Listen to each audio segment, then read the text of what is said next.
সামনে ঈদ আছে, যদি জনগণ আমাদের দিকে তাকিয়ে বা ঈদ বোনাস বা কোনো কিছু ইয়া করতে পারে, তাহলে আমরা উপকৃত হবে বা ঈদের ছেলে সন্তান দিয়ে আমরা ঈদ করতে পারবো।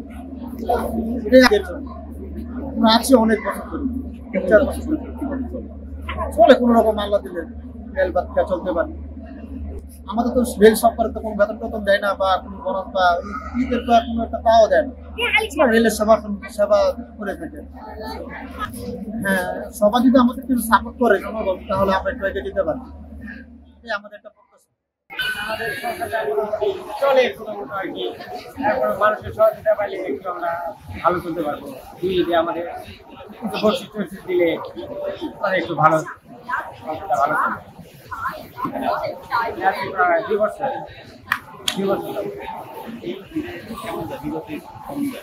এই ঈদে এবার একটু নর্মাল মাল আসে না, কামাই রোজগার কম।